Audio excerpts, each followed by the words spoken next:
तो फ्रेंड्स, मैं एक बार फिर से उपस्थित हूँ कहानी तलब तेरे इश्क की का अगला भाग लेकर।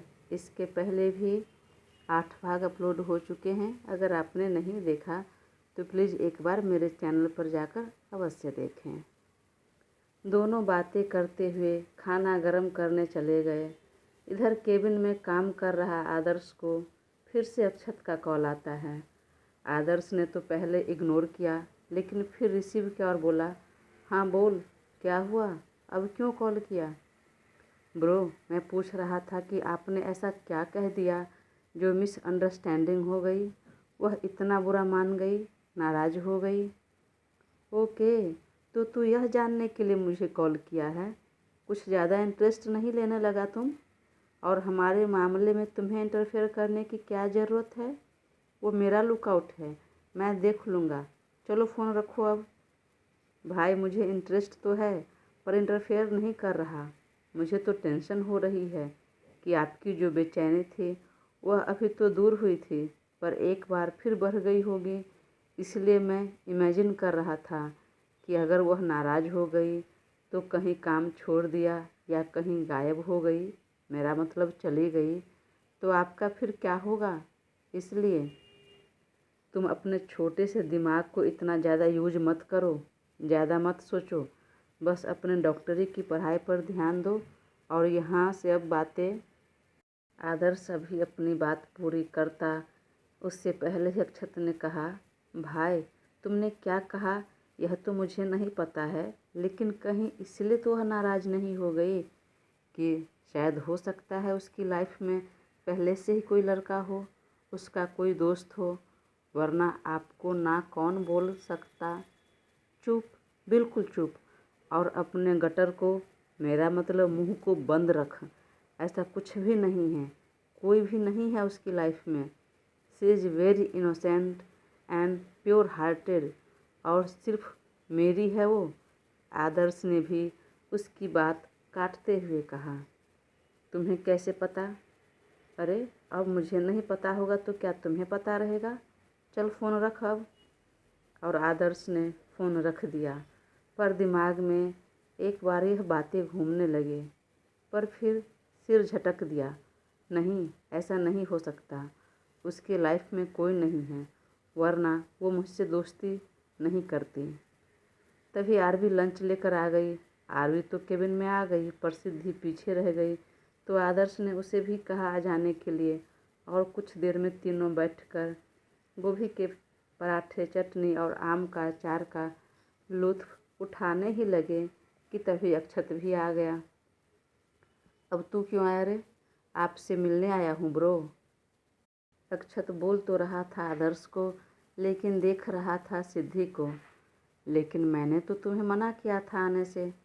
हाँ, पर आप तो टेंशन में थे ना, इसलिए। वहीं सिद्धि ने आज पहली बार अक्षत की तरफ देखा और एक पल के लिए देखती रह गई। अक्षत भी मेडिकल स्टूडेंट था, तो खुद को बहुत ही मेंटेन करके रखा था। तभी अक्षत ने भी उसकी तरफ देखा और दोनों की नज़रें टकरा गई, तो उसने स्माइल किया और हेलो कहा, तो सिद्धि ने भी जवाब में हेलो बोलकर चेयर पर बैठ गई।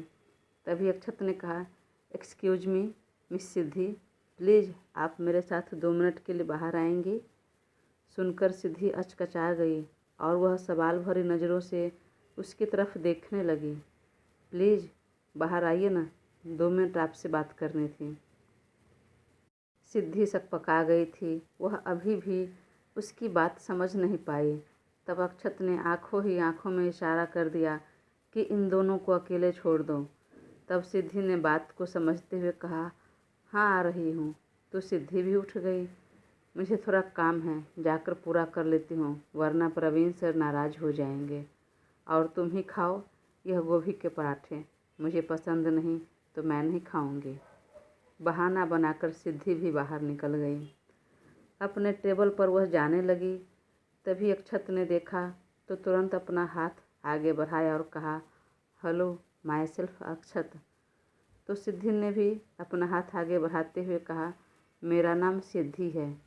वाह, नाइस नेम। वैसे आप कहाँ जा रही हैं? मेरा काम अभी इनकम्प्लीट है, वही करने जा रही हूँ। ओके, वैसे मैं कैफेटेरिया में जा रहा था, मेरा मतलब आपको कुछ खाना है? सुनकर सिद्धि चिढ़ गई। एक्सक्यूज़ मी, मुझे कुछ खाना रहेगा तो मैं जाकर खा लूँगी, आपको मेरी चिंता क्यों हो रही है? सॉरी, बुरा मत मानिए, लेकिन आप अंदर खाने के लिए बैठ रही थी और मैंने बुला लिया, इसलिए मैंने पूछा। तब जाकर सिद्धि शांत हुई और कहा, नहीं, मुझे कुछ नहीं खाना है। मुझे भी कुछ नहीं खाना है, पर कॉफ़ी पीना था। आप आ रही हैं? नहीं, प्लीज़ चलिए ना, कंपनी मिल जाएगी। इसी बहाने हम एक दूसरे को इंट्रोड्यूस भी कर देंगे अच्छे से। अक्षत ने कहा तो अब की बार सिद्धि भी इनकार नहीं कर सकी और दोनों कैफेटेरिया की तरफ बढ़ गए। इधर आरबी आदर्श को खाना परोसने में एक बार फिर संकोच कर रही थी तो आदर्श अपना चेयर उसके और करीब सरकाया और खाना लेते हुए कहा, जल्दी दो यार, बहुत भूख लगी है। अभी गर्म करके तो लाई हो, इतना टाइम लगाओगी तो फिर से ठंडा हो जाएगा। भूख लगी है। आदर्श के कहे इस वाक्य में इतना अपनापन था कि सुनकर आरवी का मन बेचैन होने लगा। फिर उसकी तरफ खाना बढ़ाते हुए कहा, लेकिन आप ऐसा खाना खा लेंगे? तुम खाती हो ना? हाँ, मैं तो खाती हूँ क्योंकि मुझे खाने की आदत है और हमारे घर पर कुछ ऐसा ही खाना बनता है। आरवी की बातों में भी बहुत प्यार और एक चिंता झलक रही थी, जिसे देखकर आदर्श का तो जी चाह रहा था कि अभी बाहों में भर लूं, पर वह फिर ऐसा कुछ नहीं करना चाहता था जिससे आरवी नाराज़ हो जाए या उसे बुरा लगे। फिर भी उसने हौले से मुस्कुराया और पराठे में चटनी और अचार लगाते हुए कहा, आप इतना परेशान क्यों हो रही हैं? हम भी कुछ ऐसा ही खाते हैं, क्योंकि हम भी इंसान ही हैं, एलियन नहीं। बोलकर वह ज़ोर से हंस पड़ा तो आरवी ने मुंह बनाकर कहा, वेरी लेम जोक, बिल्कुल हंसी नहीं आई। अरे मेरी जान, ओह सॉरी, मेरा मतलब आरवी, मैं भी ऐसा ही खाना खाता हूँ और कहा ना, यह सब तो मेरे फेवरेट हैं। और अब मुझे चुपचाप खाने दो, डिस्टर्ब मत करना, और खाते समय बात नहीं करते हैं तो मैं अब आपके एक भी सवाल का जवाब नहीं देने वाला हूँ। बोलकर आदर्श खाने लगा तो आरवी के चेहरे पर बड़ी मुस्कान आ गई। फिर कहा, आप इसमें से पराठे लीजिएगा, ये वाला पराठा मैंने जूठा कर दिया है। उसने अपना पराठा दिखाते हुए कहा, अरे आपने तो सिर्फ टच किया, उससे थोड़ी ना जूठा होगा, बल्कि उसका स्वाद तो और बढ़ जाएगा। सुनकर आरवी ने उसकी तरफ देखा और मुस्कुराते हुए वह भी खाने लगी और खाते हुए एकटक आदर्श को देख रही थी। उसे बहुत आश्चर्य हो रहा था, कितना बड़ा बिजनेसमैन भी इस तरह खाना खाता है। कैसे हम लोग के जैसे ही पराठे में चटनी लपेट लिया, लगा लिया, रोल करके खा रहा है। वह मन में बोल रही थी और अभी एकटक आदर्श को देख रही थी। वाकई उसे आश्चर्य के साथ थोड़ा प्यार भी आ रहा था। तभी आदर्श ने कहा, मुझे ऐसे क्यों देख रही हो जान? सॉरी, ऐसे क्यों देख रही हो आरवी? अरे वाकई मुझे गोभी के पराठे बहुत पसंद है, मेरा फेवरेट है और इसलिए तो मैं खा रहा हूँ। और मुझे भूख भी बहुत लगी थी क्योंकि आज मैं जल्दी जल्दी आ गया तो लंच नहीं ले पाया और बाहर का खाना मोस्ट ऑफ मैं अवॉइड ही करता हूँ। नहीं सर, मैं बस ये देख रही हूँ कि हम लोग को तो आदत है बासी या सिंपल सादा खाना खाने की, पर आप भी ऐसा खाना खा लेते हैं? मेरा मतलब पराठे, अचार, चटनी। हाँ, क्यों? ऐसा क्यों लगा आपको? और हमने कहा ना कि हम भी आपके जैसे एक सामान्य इंसान हैं, एलियन नहीं। सुनकर अब की बार ज़ोर से खिलखिलाकर हंसने लगी आरवी। आराम से और खाते समय हंसो मत, नहीं तो दस्का लग जाएगा। इधर कैफेटेरिया में कॉफ़ी पीते हुए सिद्धि और अक्षत बातें कर रहे थे। मैं हूँ अक्षत, आदर्श का दोस्त, और फ़िलहाल डॉक्टरी की पढ़ाई कर रहा हूँ। ओके, और आप आरवी दोस्त हैं ना, राइट? जी सर। आप मुझे सर कहकर मत बुलाइए, नाम लेकर बुला सकती हैं। वैसे भी आपसे ज़्यादा सीनियर नहीं हूँ मैं। वैसे आपने पढ़ाई पूरी कर ली है? नहीं, लास्ट ईयर है कॉलेज का। ओके। वैसे वीकेंड पर आप लोग ऐसा कभी बाहर कहीं निकलते हैं आउटिंग के लिए? मेरा मतलब पिकनिक टाइप। नहीं, हम नहीं जाते हैं। अच्छा, वैसे जाते तो हम भी नहीं, लेकिन सोचते हमेशा है कि इस वीकेंड पर कहीं बाहर निकलेंगे, पर निकलना होता नहीं है। वैसे आपको नहीं लगता कि वीकेंड पर हमें बाहर निकलना चाहिए? काम से, पढ़ाई से भी छुट्टी लेना चाहिए मूड फ्रेश करने के लिए। हाँ, आपका कहना सही है, पर समय इतना नहीं मिल पाता है। कभी कॉलेज के कुछ काम कंप्लीट करने रहते हैं, तो कुछ घर के भी काम हो जाते हैं। पर इस बारे में एक बार हम भी सोचेंगे ज़रूर। सुनकर अक्षत भी खुश हो गया। बेचारा एक तीर से दो शिकार करने के फिराक में था। इधर आदर्श के हाथ में पराठे का लास्ट टुकड़ा रह गया था, तो उसने आरवी के प्लेट से अचार उठाया और उसमें लपेट कर खा लिया। मना करने के बाद भी उसने उसका जूठा खा लिया। आरवी उसे एकटक देखने लगी। उसका इतना अपनापन देखकर कोशिश करने के बावजूद भी उसकी आंखें भर आई थीं। वह दादी के साथ अकेली ही पली बड़ी थी। अब तक उसके अपनों के लिस्ट में बस उसकी दादी और सिद्धि थी। थोड़ा बहुत उसके परिवार के लोगों से घुली मिली थी, और आज उन सब के अलावा यह पहला इंसान था जो उसके साथ इतना घुल मिल रहा था, अपनापन दिखा रहा था। वरना तो उसको अक्सर हर जगह अनाथ होने का, तो अकेली होने का, तो माँ बाप के ठौर ठिकाने नहीं होने के कितने ही ताने मिले। अक्सर स्कूल में वह अलग थलग पड़ जाती थी। बच्चे उसके साथ खाना शेयर करना तो दूर, जल्दी कोई उससे दोस्ती भी नहीं करता था, और इसी सब से मन में हीन भावना आने लगी, और दिन पर दिन उसका कॉन्फिडेंट कम होता गया। थोड़ी डरपोक हो गई। सही होने के बावजूद भी अपनी बात नहीं रख पाती। अगर बोलती भी थी तो घबराहट हो जाती। पढ़ने में होशियार थी, पर फिर भी अपनी बात रखने में, अपना ही स्टैंड लेने में घबरा जाती थी, और तब छोटी छोटी बातों पर भी रो पड़ती थी। फिर सिद्धि जाकर जब उसकी दोस्त बनी, तब थोड़ी बहुत हिम्मत उसमें तो आई, लेकिन अभी भी वह बहुत जल्दी छोटी बातों पर भी इमोशनल हो जाती थी, और इसी वजह से सिद्धि उसे हमेशा रोतरू चिढ़ाती रहती है।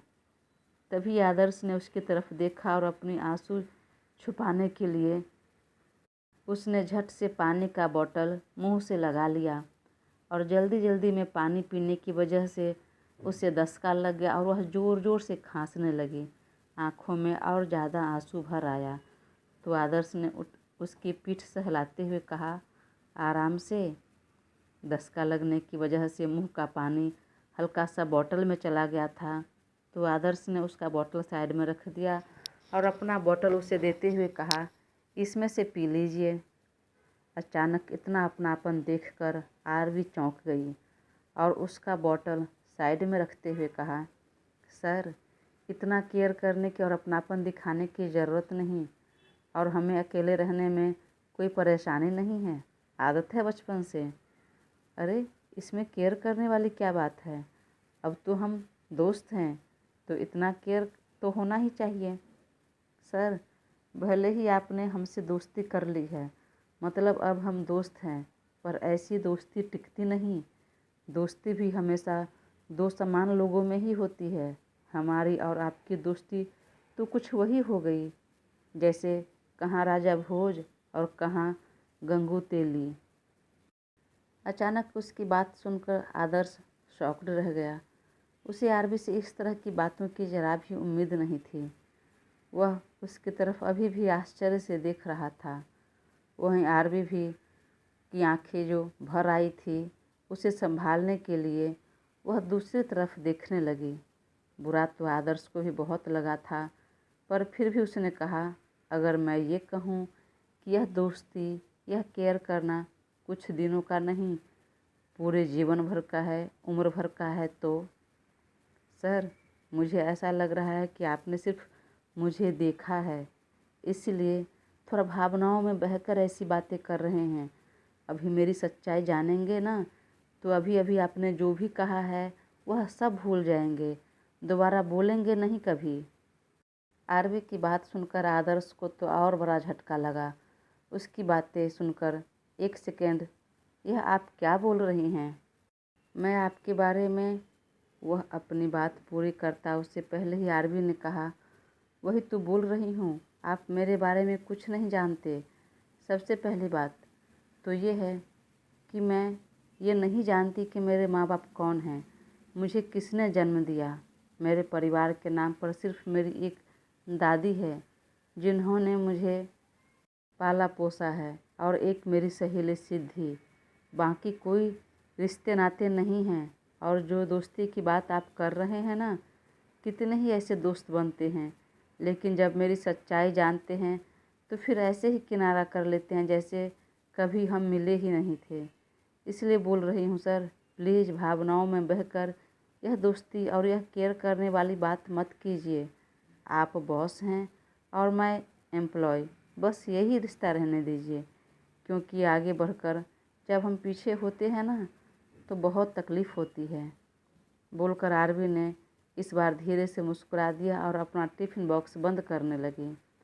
परंतु आदर्श ने उसकी कलाई पकड़ ली और कहा, आपने तो अपनी बातें बोल दिया, पर प्लीज़ एक बार मेरी बातें भी सुन लीजिए।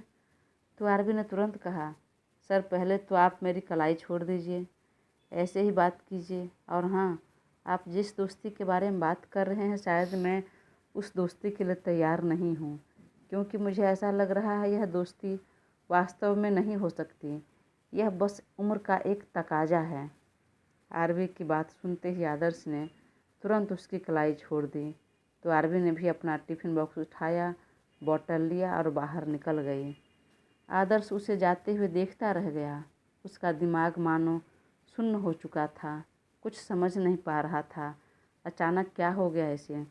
कुछ देर पहले तक तो अच्छे से बात कर रही थी, हंस रही थी, पर फिर भी यह उल्टी सीधी बातें दिमाग में कहाँ से आ गई, क्या और क्यों सोचने लगी। जहाँ तक मुझे याद है मैंने तो ऐसा कुछ भी नहीं किया जिससे उसे हर्ट हो। फिर क्या वजह थी? और तो और सिर्फ अपनी बातें कही, मेरी बातें सुनना ज़रूरी भी नहीं समझा उसने। अरे जानता हूँ, मैं सब जानता हूँ। वो अनाथ है, उसके परिवार में सिर्फ दादी है जो सिलाई का काम करती है, और उसकी दादी भी अकेली रहती है, उनका भी कोई नहीं है। सब पता कर लिया है मैंने, और मुझे उसके पास्ट और प्रेजेंट से किसी भी लाइफ से कोई प्रॉब्लम नहीं है। मैं तो बस उसके साथ अपना खैर।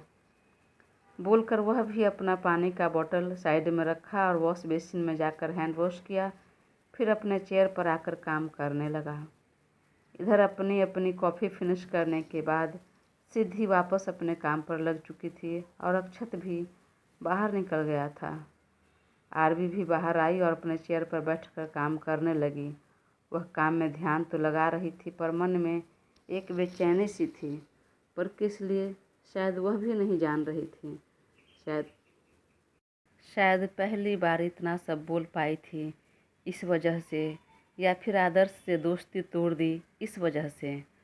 परंतु जब ज़्यादा बेचैनी होने लगी तो उसने अपना सिर पकड़ लिया और आंखें बंद कर कुछ सोचने लगी।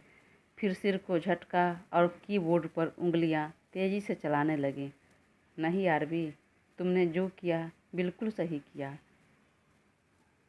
एक ऊंचाई पर जाकर फिर तुम वापस से नीचे गिरती, इससे अच्छा तो यही है कि उस ऊंचाई पर जो हिम्मत, जितना तुम्हें कैपेसिटी है, कैपेबल हो, उसी लेवल तक रहो।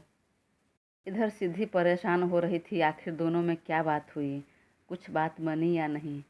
फिर उसने अपने के घड़ी की तरफ देखा और कहा, खैर 9 तो बजने को आ गए हैं, अब बाहर निकलेगी तभी पूछ लूँगी। इधर केबिन में बैठे आदर्श को भी बहुत बेचैनी हो रही थी, काम में मन नहीं लग रहा था। एक तो 26 साल की उम्र में पहली बार कोई लड़की मन को भाई थी, उससे प्यार हुआ था और उससे बात भी हुई, दोस्ती भी हुई, पर उसी दिन टूट भी गई। अपने प्रेम का पहला पड़ाव भी पार नहीं कर पाया वह काफ़ी देर तक सोचता रहा कि ऐसा क्यों हुआ, और जब समझ में नहीं आया तो अपना बैग और कार की चाबी उठाई और चुपचाप घर के लिए निकल गया। वह रास्ते में भी काफ़ी बेचैन रहा। ड्राइवर ने बस पूछ लिया, सर तबीयत ठीक नहीं है, तो बहुत भड़क गया।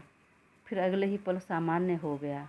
वह कुछ समझ नहीं पा रहा था कि कैसे रिएक्ट करें या कैसे खुद को हैंडल करें। पहली बार प्यार हुआ था और पहली बार दिल भी टूटा था, तो बर्दाश्त नहीं हो रहा था। जी तो कर रहा था रोने का, पर अपनी भावनाओं पर कंट्रोल करने में लगा था। खुद को मजबूत दिखा रहा था, पर उसके बावजूद भी आंखें लाल हो चुकी थी। आरवी की कही सभी बातें उसके कानों में बार बार गूंज रही थी। कुछ देर में वह घर पहुंच गया। जब तक ड्राइवर उतरकर कार का डोर खोलता, उससे पहले ही खुद से डोर खोला और तेज़ी से घर के अंदर चला गया। ड्राइवर पीछे से उसे देखता रह गया। घर के अंदर गया तो डाइनिंग टेबल पर मम्मी पापा उसका इंतज़ार कर रहे थे। माँ दीपा जी ने हंसते हुए कहा, आ गया बेटा तुम, कैसा रहा तुम्हारा दिन? चलो जल्दी से फ्रेश होकर आओ और डिनर कर लो, हम तुम्हारा इंतज़ार कर रहे थे। नहीं मम्मा, भूख नहीं लगी है, आप दोनों खाइए ना। पर क्यों भूख नहीं है बेटा? आपका फेवरेट पालक पनीर बनाई हूँ। ओके मम्मा, पर फिर भी भूख नहीं है, आप लोग खाइए ना। बोलते हुए सीधे अपने कमरे में चला गया। दीपा जी अपने पति कुलदीप जी की तरफ देखते हुए चौंक गई। जब से आदर्श ने पालक पनीर खाना शुरू किया था, उसका फेवरेट बना था, तब से शायद पहली बार उसने इस सब्जी को ना बोला होगा, इनकार किया होगा। वरना यह सब्जी का नाम सुनते ही वह कितना भी क्यों न खाया रहे, एक न दो बाइट खाता ही खाता था। क्या हुआ दीपा जी, इसका मूड इतना ऑफ क्यों है? नहीं खाना है तो ठीक है, पर कम से कम आकर बात तो करता, इतना इग्नोर करके क्यों चला गया हमें? तब दीपा जी ने बात को जरा संभालते हुए कहा, शांत रहिए ना, नया नया प्यार हुआ है बेटा को, तो हो सकता है कुछ इकरार और तकरार हुई हो। जो भी हो दीपा, प्यार और तकरार अपनी जगह पर है, पर यह इस तरह हमें इग्नोर क्यों किया? एक मिनट, मैं उसके कमरे में जाकर आता हूँ। क्या बात है, पूछता हूँ। दीपा जी जानती थी कुलदीप जी जितने ही हंसमुख थे, बेटे को लाड़ प्यार करते थे, सख्त भी उतने ही थे। वो बेटे की गलत बातें, गलत हरकतें कभी बर्दाश्त नहीं किए थे अब तक। आदर्श भले ही बड़े बिजनेसमैन का बेटा था, पर उसका भी स्कूल कॉलेज लाइफ बहुत ही डिसिप्लिन में बीता हुआ था, और अब तक वह कभी अपने मम्मी पापा से ऊंची आवाज़ में बात नहीं किया था और ना ही कभी बदजुबानी की थी। कुलदीप जी जब अपने बेटे के कमरे में जाने लगे तो पीछे से दीपा जी भी आने लगी, तो उन्होंने सीढ़ी से पलट कर देखा और कहा, आप नीचे रहिए, मैं अकेले ही बात करने जाता हूँ। और कमरे में गए तो देखा बेटा जैसे ही ऑफिस से आया था वैसे ही बेड पर पेट के बल लेटकर तकिया में मुंह घुसाए सो रहा था। उसने अपने जूते तक नहीं उतारे थे। क्या हुआ आदर्श, क्या बात है, क्यों इतना परेशान हो, क्यों मूड ऑफ है इतना? कुछ नहीं हुआ पापा। तो फिर ये सब? और हम तुम्हें बुला रहे हैं तो भी तू सीधे ऊपर आ गया, क्यों? कुछ नहीं, आज थोड़ा काम ज़्यादा हो गया इसलिए। पर काम तो रोज़ तुम करते हो, और जो काम हम करते हैं उसमें तो रोज़ ही बर्डन रहता है काम का, रोज़ ही काम ज़्यादा रहता है, यह कौन सी नई बात है? जी पापा, पर आज वाकई काम ज़्यादा था। तो अब की बार कुलदीप जी ने हौले से हंस दिया और बेटे के पास जाकर उसके बालों में उंगलियों को घुमाते हुए उसका बाल बिगाड़ दिया। फिर उसके गले और सर को छूते हुए कहा, उफ, यह बिखरे बाल, आंखें लाल, दहकती सांसें, कांपते होंठ, यह सारे लक्षण मलेरिया के नहीं लवेरिया के हैं। प्यार हुआ है आपको, और पहली बार में सच्चा प्यार, उसी के साइड इफ़ेक्ट है ये। दोस्तों, कहानी आगे जारी रहेगी। प्लीज़ तब तक अपना साथ बनाए रखें और चैनल को सब्सक्राइब कर मुझे ज़रूर सपोर्ट करें। Thank you.